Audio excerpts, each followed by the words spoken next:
Hello, everyone. My guest today is Andrew Klein. After 4 years at Ralph Lauren and another 4 years at Tommy Hilfiger as the menswear senior designer, he gained affinity for improving processes. Having spent years working on various product categories and spending 2 years living in China part-time as well as managing production in South America, he saw an immense opportunity in streamlined product design and development and decided to take action in 2014. He teamed up with his brother Matthew Klein to start Backbone PLM and aims to revolutionize the product making industry. Andrew, you ready to take us to the top? Yeah, let's do it. All right, man. So tell me about the company. What do you guys do and what's your revenue model? How do you make money? Awesome. So we help to streamline the complexities in the manufacturing process. So product development it's pretty tough in terms of the creating physical products. And we have a SaaS model. So we provide a platform and we charge by the user. And we have different plans from entry level, like individual designers and freelancers, all the way through like small and mid-sized businesses to enterprise. Okay, so give me a general sense, and we'll put this on a timeline in a second. But on average, what's the customer paying you per month for access to the technology? Per month, I would say we have plans. On average, because I know there's a massive range, but we can't talk about all of them. So I'm just curious what the sweet spot is. What's the average? Yeah. I would say our ACV, I know annually is probably between like 30 to 50,000. So okay. Yeah. Now, do you have people? So basically, by the way, 30 grand a year is $2,500 a month. Do most people pay annually up front? Yeah. We do a lot of pretty much annual contracts. That's great. And then look, put this on a timeline for me. You and your brother, when did you guys launch this thing? 2014. 2014. Okay. And you were just frustrated working inside these bigger kind of clothing companies and said, I'm going to go. Like what was the last thing for you where you said, okay, I'm quitting. I'm doing my own thing? Yeah, no, great question. And just a heads up, Matt is business development. So he really does handle like sales and pricing and things like that. But, as the visionary for the product, that's a great question for me to answer. I was working at these, sort of larger legacy apparel companies, the Ralph Laurens and Tommy's of the world, great organizations, really awesome processes. I learned a ton. But in terms of the supply chain and collaborating with the manufacturers, the technology was just really clunky that existed. A lot of it was like either homegrown or just really fragmented. So kind of growing up in this digital age, being, one of the oldest millennials, but I'm very used to just technology solving problems in a really efficient way, where I think those older companies just weren't forged in that fire. So I was like, you know what, there's an app for everything. There needs to be an app for product development of like consumer goods. So in 2014, I basically started to concept the idea. I have a graphic design background, so I was able to do a lot of wireframing and just get the ball rolling, which was helpful. What's your go-to wireframing tool? I use Balsamiq for any software design. Yeah, Balsamic's really cool. We did use Balsamiq in the early days. I was using just Adobe Illustrator. It was got it. Easiest for me because actually a design tool we go from hand sketches and the brainstorming session around the table to Balsamiq to then Envision when there's some color put on the Balsamiq wireframe and then obviously to coding. Yeah, that's pretty much our process now. So that's cool. Okay, so 2014 was launch date. How many customers are you working with today? So today we have about 100 brands, thousands of customers that are individual users. So okay. Now, where are you? I know this is a tricky question because you have both, but are you building, when you're making design and vision kind of decisions, are you doing this for the 100 brands or for the 3,000, freelancers at their home? Yeah, great question. So what's great about the product development process is regardless of the size, it's one thing I noticed early on is that, whether you're a team of 2 or a team of 2,000, the complexity is the same. I mean, it's really just managing those processes from concept through prototyping through your production order. So, we definitely back our, decisions around the product. It's definitely connected to, the revenue that we think it would produce system wide. But we really do a great job at empathizing for users at all levels. Yeah. Okay. Very good. And then how have you guys chose to capitalize the business? Are you guys bootstrapped or have you raised capital? We did go the VC route. We were introduced to a venture capital firm early on through a buddy of ours, and it was a really awesome match. I don't think we were aimed at going the VC route initially, but we looked at it as a really strategic partnership, and it proved to be. They helped us open a lot of doors. They helped us with early decision making, and it was tremendous. So. Yep. You're talking about like Spider? It was, Spider was one of them, but the first, or Davis. The first VC we brought on was Beanstalk Venture. I see. Yeah. So Beanstalk. You have a lot of really. I mean, I'm close with Davis Smith of Cotopaxi. I know he got in on your guys' deal. I don't know the folks at Peterson. I know them at Spider, but no, you guys have a great group of folks. So you've raised how much to date? I want to say upwards of, I think 13 million sounds about right. Yeah.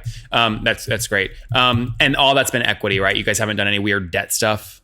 No. Yeah, there was, I know it was, there was like some notes and things like that, but Matthew really kind of heads that up, and I follow his lead. But no, that's good. That's good. All right. And what's the team size today? How many people out there in Boulder? Including paid interns, we're about 30 deep, I'd say. It's nice that you pay your interns. That's good. Yeah. All right. So is everyone in Colorado? Pretty much. We do have some sales in Utah, and then LA and New York, but the core team is in Boulder. And then help me understand kind of general size today. So if you've got 100 brands, obviously, that you're working with that are paying, call it $30,000 a year minimum. I mean, that would put you guys, around $250,000 a month right now in revenue as a minimum. Is that fair to say? We are.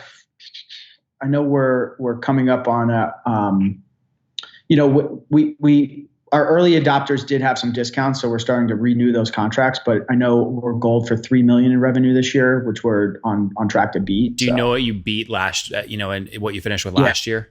Yeah, we were gold at $1 million, and we beat it. Oh, that's good. Okay, so if you beat $1 million in revenue last year, and last year just ended a kind of a month and a half ago, that means you guys were doing, call it $85,000 a month.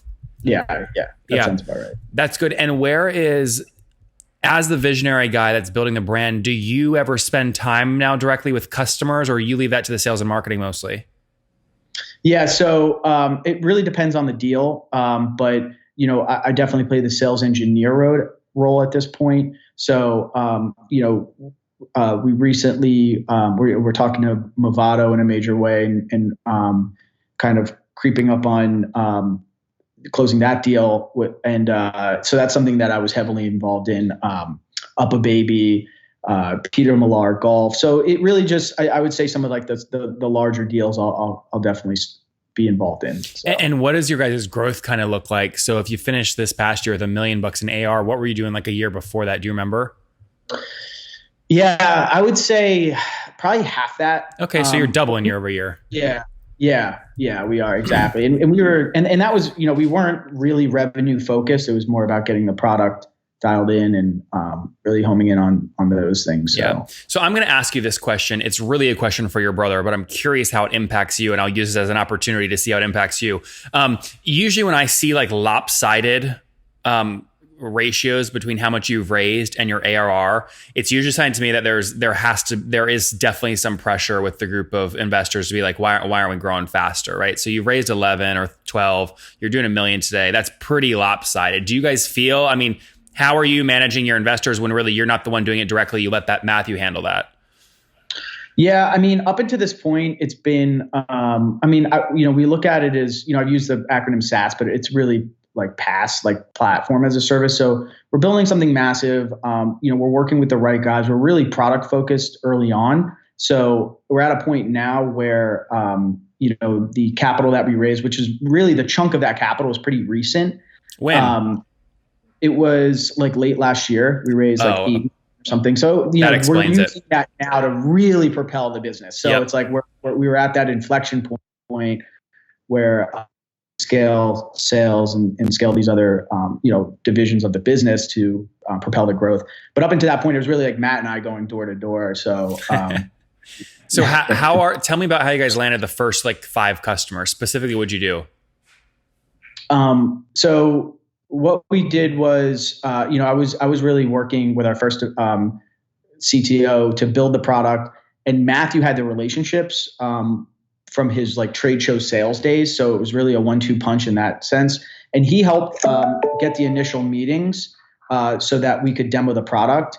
And it was really just going in very organically. Wait, but what was his background? How did he know these specific? I would have thought you would have been the one to know the people to sell to, because you were this person that would buy this inside of Tommy.